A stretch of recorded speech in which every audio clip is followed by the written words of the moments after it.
Terlebih untuk akhir zaman, Tuhan sangat mengkehendaki satu pelayanan dan penyembahan untuk maksud yang mulia, bukan lagi untuk maksud yang kurang mulia. Itu sebabnya Tuhan harus memperbaiki sifat tabiat karakter manusia. Itu harus sampai berkenan kepada Tuhan. Dan dalam Matius pasal 20 inilah kita boleh perhatikan itu dengan sungguh-sungguh. Jadi tadi penyelamatan, penyucian darah, pertobatan lahir baru mulai dengan pelayanan. Dan di dalam pelayanan kita harus semakin memperhatikan, tidak boleh merasa paling baik. Ini sering sekali merasa diri paling baik, bersaing, sehingga tidak menghargai posisi orang lain, panggilan orang lain, terlebih karunia orang lain. Nah, selalu semuanya ditutupi, merasa diri lebih bisa, merasa diri lebih bagus, lebih hebat. Nah, ini nanti tidak bisa bersyukur, menerima apa yang harus dia terima.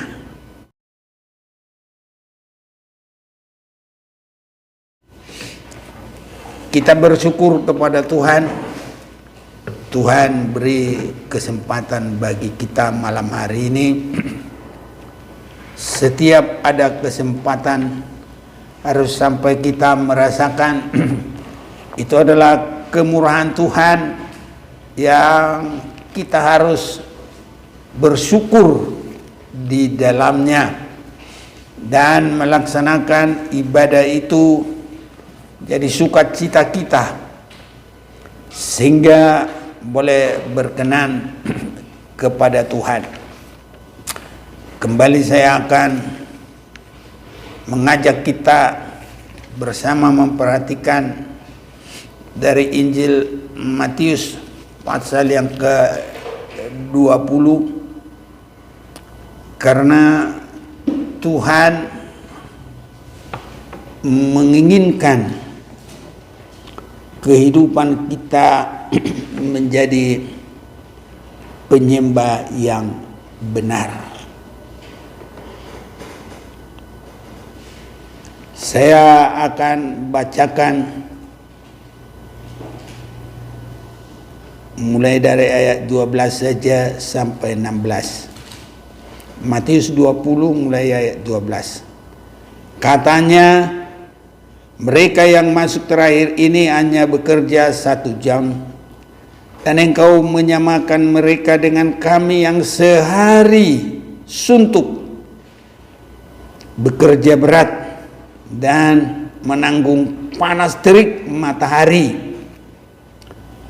Tetapi Tuhan itu menjawab seorang dari mereka, "Saudara, aku tidak berlaku tidak adil terhadap engkau.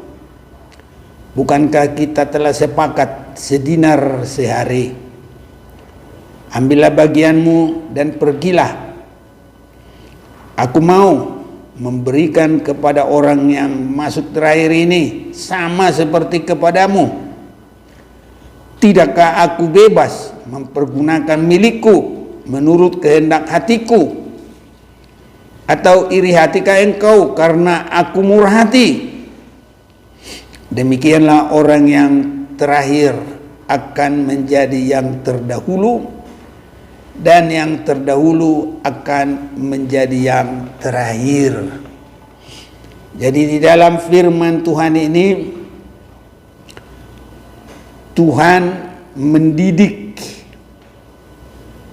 orang-orang yang ingin berkenan kepadanya, bagaimana kehidupan dalam kerajaan surga, bagaimana karakter orang di dalam kerajaan surga. Jadi harus sudah terbentuk. Inilah termasuk bagian pekerjaan Tuhan yang belum selesai. Dari awal Tuhan rindu supaya manusia serupa dan segambar dengan Dia. Tapi karakter, kelakuan manusia itu belum semuanya meniru kehidupan Yesus. Itu sebabnya di dalam firman ini kita perhatikan bagaimana kehidupan di dalam kerajaan surga. Sebabnya Yesus berkata dalam ayat yang pertama itu, adapun hal kerajaan surga sama seperti seorang tuan rumah yang pagi-pagi benar keluar mencari pekerja-pekerja untuk kebun anggurnya. Jadi bagaimana Tuhan menunjukkan karakter manusia, terlebih sampai ke akhir dari semua waktu harus sudah terbentuk. Itu sebabnya di dalam firman Tuhan ini ada 3 hal panggilan. Satu, panggilan keselamatan. Kenapa, dari mana kita baca panggilan keselamatan? Di dalam kerajaan surga Tuhan tidak pakai alat-alat yang kotor. Tuhan akan memakai alat-alat yang bersih. Jadi pelayan-pelayan juga Tuhan harus terdahulu menjadikan mereka hidup dalam kekudusan.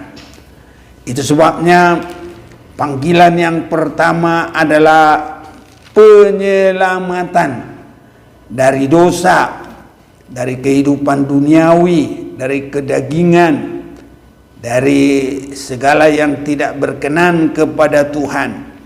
Ini yang harus terjadi terlebih dahulu, karena kalau di dalam rumah Tuhan itu, di situ disebutkan banyak perkakas, tetapi mana yang dibersihkan itulah yang terpakai.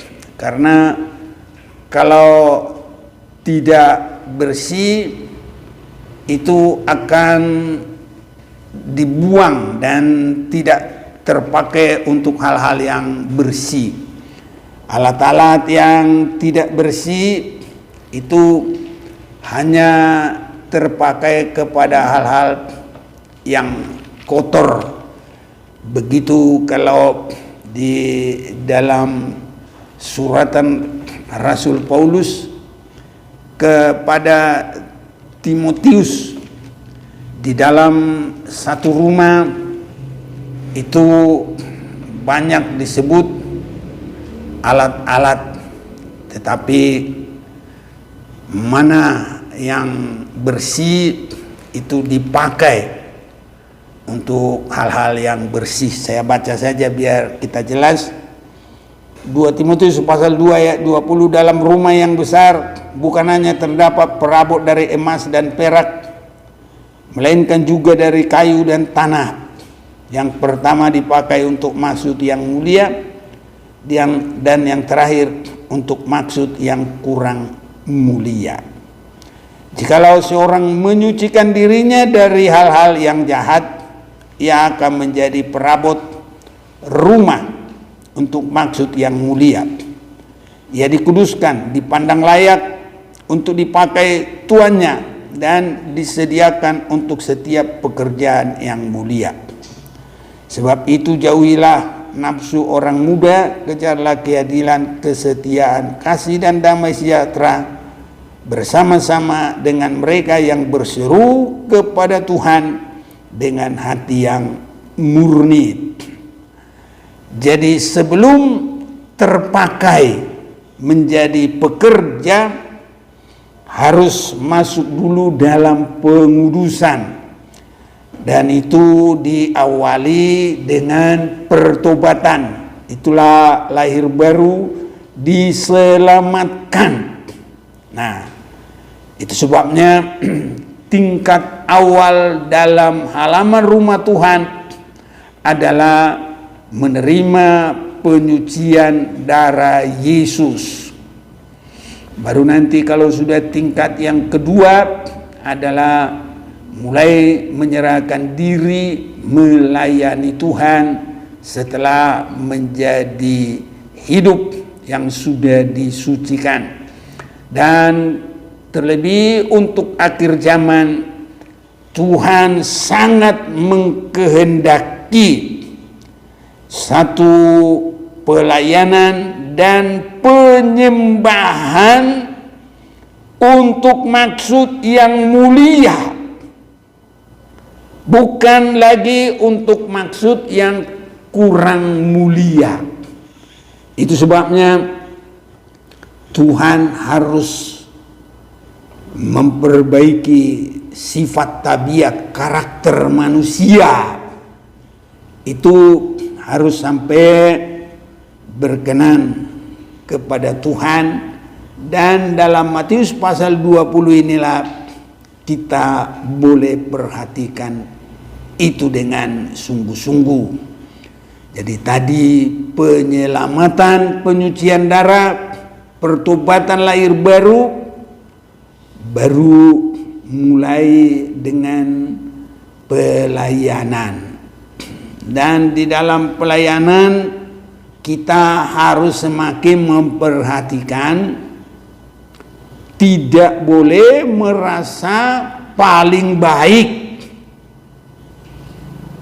Ini sering sekali merasa diri paling baik, bersaing,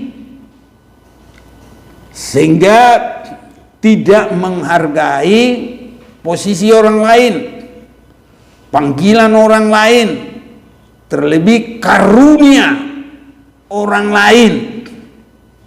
Nah, selalu semuanya ditutupi, merasa diri lebih bisa, merasa diri lebih bagus, lebih hebat. Nah, ini nanti tidak bisa bersyukur, menerima apa yang harus dia terima. Ini jadi kalau belum terbentuk kehidupan, selalu tidak terima berkat yang sesuai dengan bagiannya. Mengapa orang lain dapat begitu, aku tidak? Dan merasa aku lebih berjasa, lebih bekerja, lebih berbuat.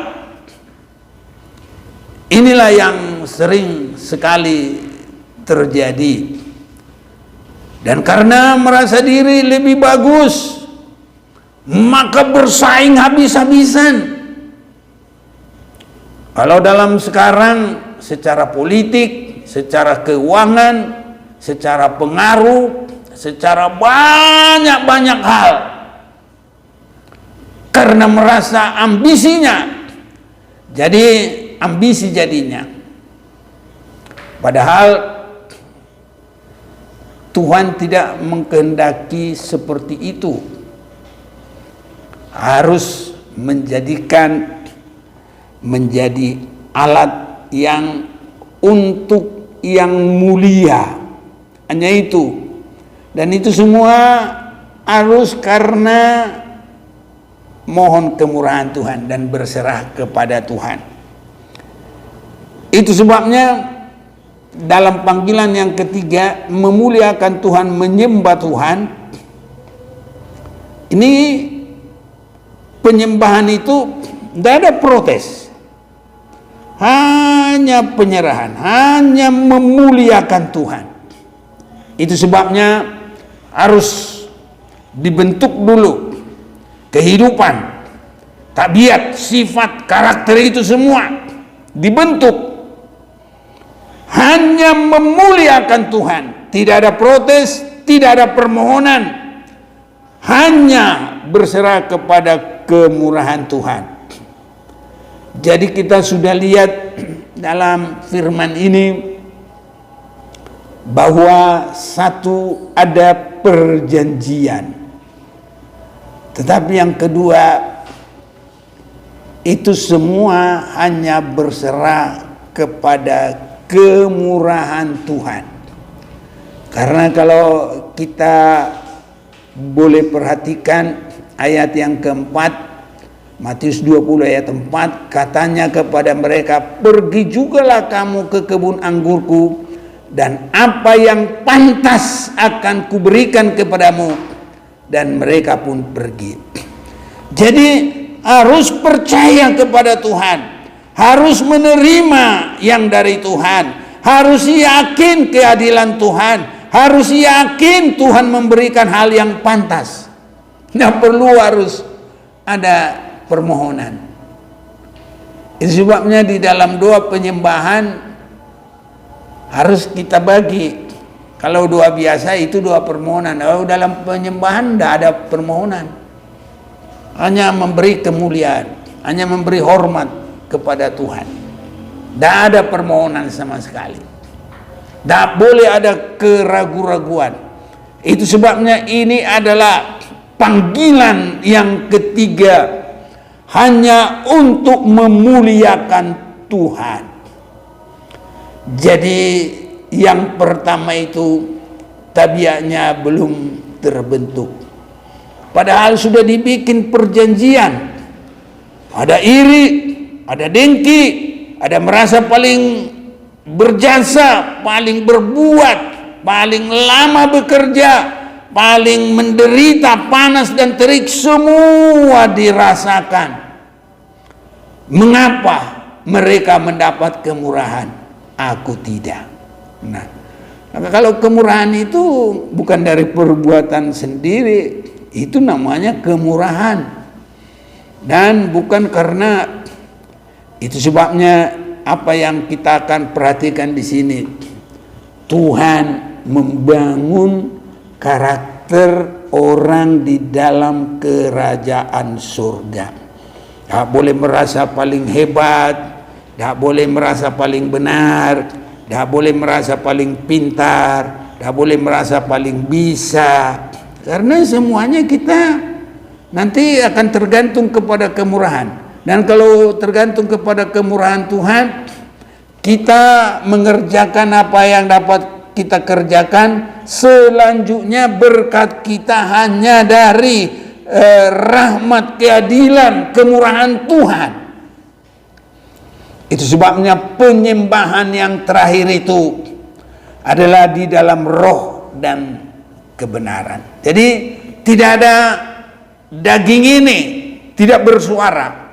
Dalam segala apapun permohonannya, dalam segala apapun kehebatannya, dalam segala apapun merasa kemuliaannya, tapi dalam menyembah itu hanya mengosongkan diri dengan memuliakan Tuhan.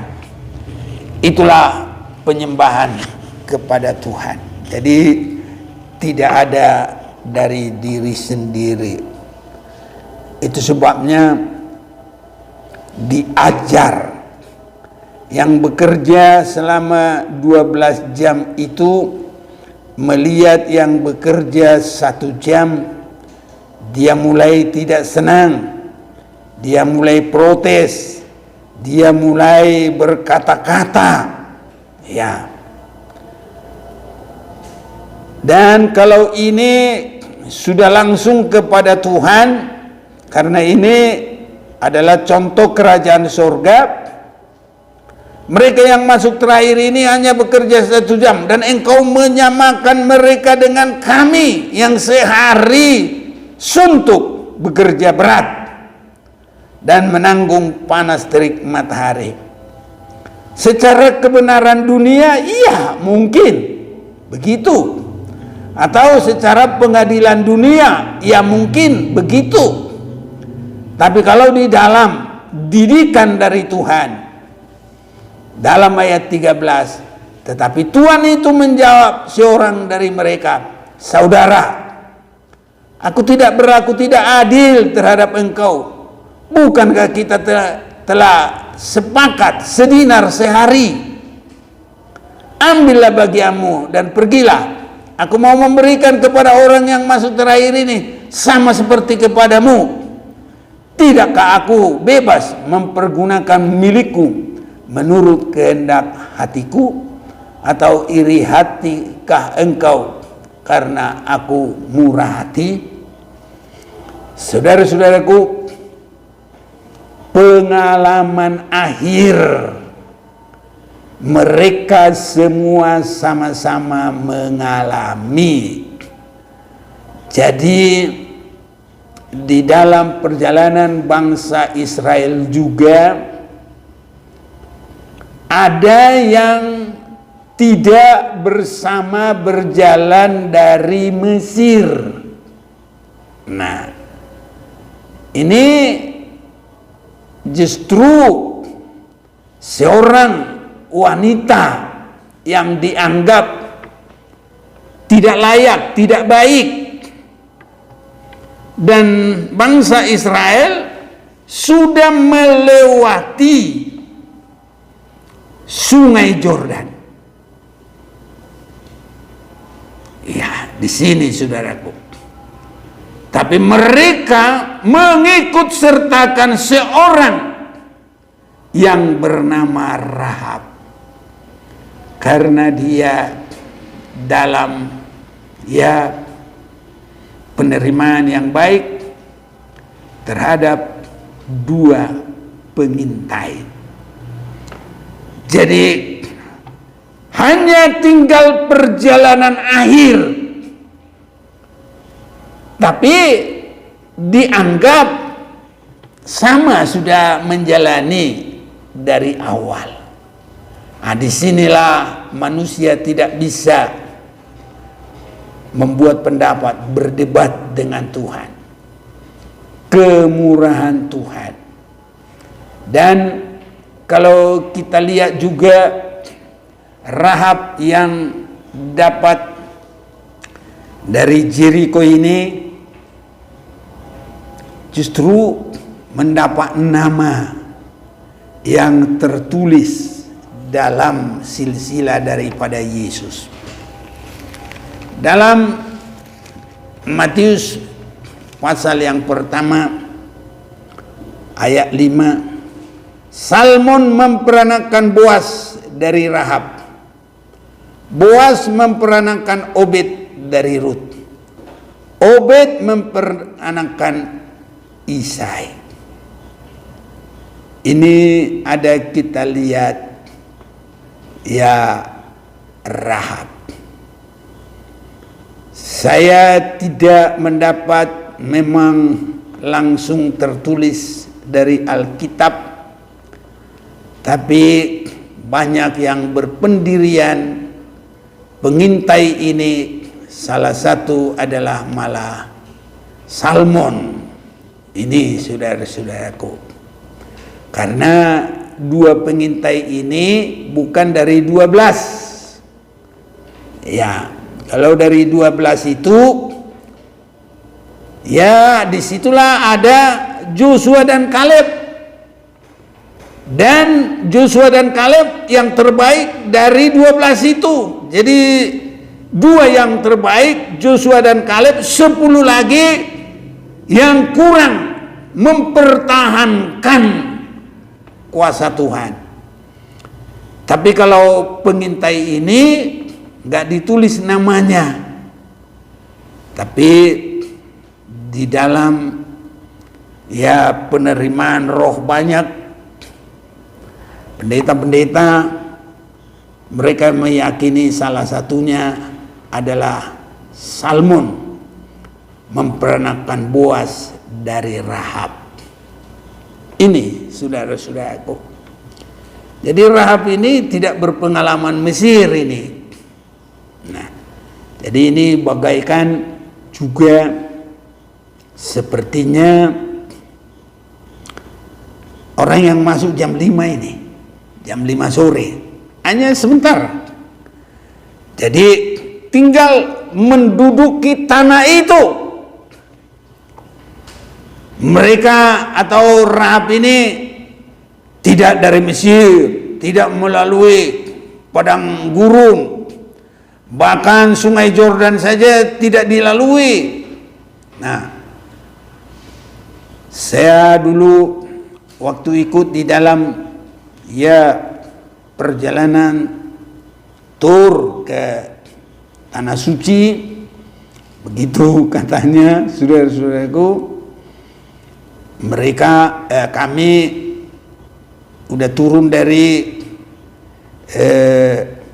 Jordan, itu negara Jordania, nanti ada perbatasan, baru dari perbatasan itu itu startnya itu dari Sungai Jordan itu. Jadi perbatasan itu di seberangnya Sungai Jordan, disitulah terminalnya terakhir dan sudah masuk dalam Israel. Baru nanti setelah itu kita melewati Laut Mati atau Laut Mati. Dari situ nanti jalan lagi, baru masuk di Jericho, tempatnya Rahab ini. Jadi sudah di dalam perjalanan yang tinggal pendudukan saja untuk mendapatkan daerah-daerah itu. Jadi di dalam perjalanan itu bagaikan masuknya Rahab ini paling terakhir, dan justru namanya ada melanjutkan silsilah Yesus Kristus. Jadi di dalam yang terakhir itu, itulah kemurahan Tuhan yang kita tidak bisa mengerti, membantah itu. Cukup mendapat kemurahan Tuhan, menerima janji yang bangsa Israel mulai terima dari Mesir,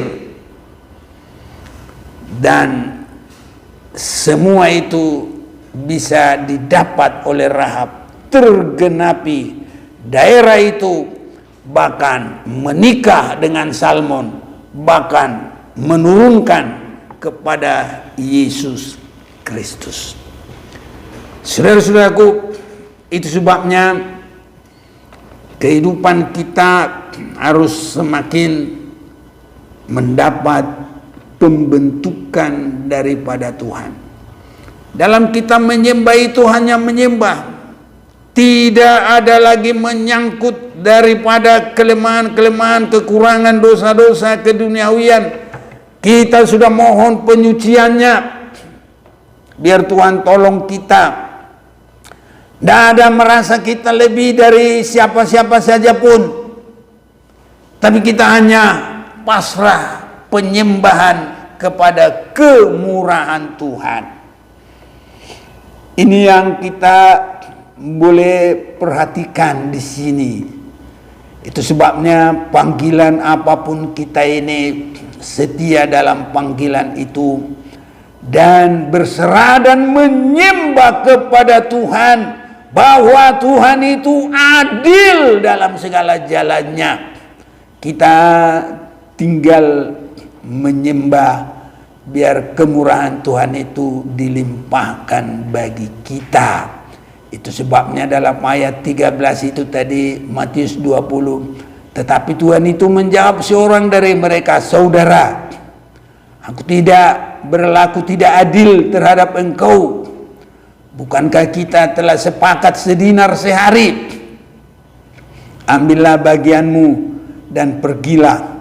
Aku mau memberikan kepada orang yang masuk terakhir ini sama seperti kepadamu.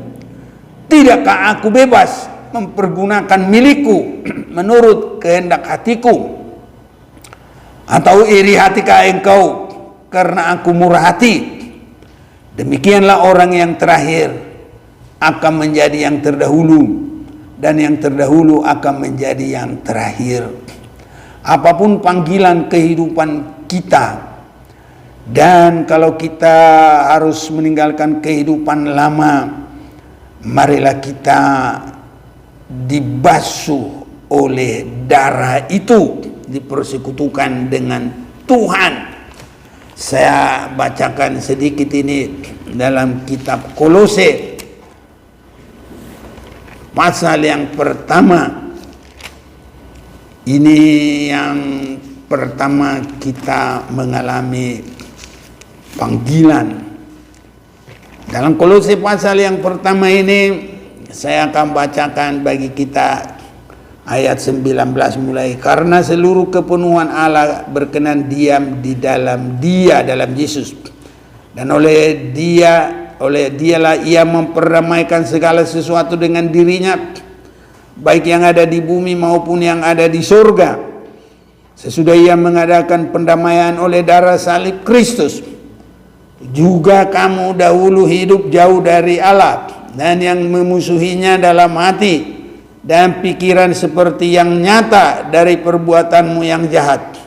Sekarang diperdamaikannya di dalam tubuh jasmani Kristus oleh kematiannya, untuk menempatkan kamu kudus dan tidak bercela dan bercacat di hadapannya. Ya, ini saudara-saudaraku, sebab itu kamu harus bertekun dalam iman ini sampai kita nanti mendapat upah, saudaraku. Semua dapat 1 dinar. Tetap teguh dan tidak bergoncang, dan jangan mau digeser dari pengharapan Injil yang telah kamu dengar dan yang telah dikabarkan di seluruh alam di bawah langit, dan yang aku ini Paulus telah menjadi pelayannya. Dan kalau kita diberi kesempatan melayani Tuhan dan melakukan firman-Nya, seberapa Tuhan berikan umur bagi kita, berikan waktu, mari kita semua setia, saudara-saudaraku. Dan kalau kita sudah dipakai oleh Tuhan, kita tidak akan merasa melebihi dari orang lain. Kita hanya berserah kepada keadilan Tuhan. Kita akan berserah kepada kemurahan daripada Tuhan. Tidak merasakan kita lebih baik, lebih berjasa. Tidak, saudaraku. Tuhan sudah memberikan kepada kita bagaimana karakter-karakter di dalam kerajaan surga. Itu sebabnya di dalam Lukas pasal yang ke-17 itu, saya akan bacakan sedikit lagi bagi kita. Ayat yang ke-10. Demikian juga kamu apabila kamu telah melakukan segala sesuatu yang ditugaskan kepadamu, hendaklah kamu berkata, kami adalah hamba-hamba yang tidak berguna. Kami hanya melakukan apa yang kami harus lakukan. Jadi tidak ada merasa lebih baik, tidak ada protes, tidak ada permohonan, semuanya memberi kemuliaan bagi nama Tuhan.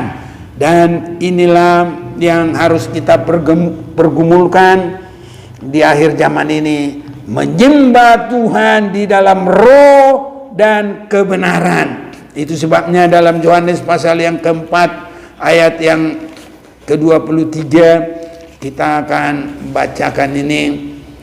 Tetapi saatnya akan datang dan sudah tiba sekarang bahwa penyembah-penyembah benar akan menyembah Bapa dalam roh dan kebenaran, sebab Bapa mengkehendaki penyembah-penyembah demikian.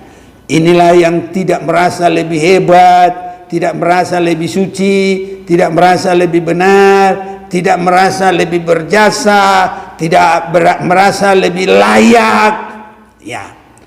Karena segala sesuatu menyembah di dalam roh dan kebenaran.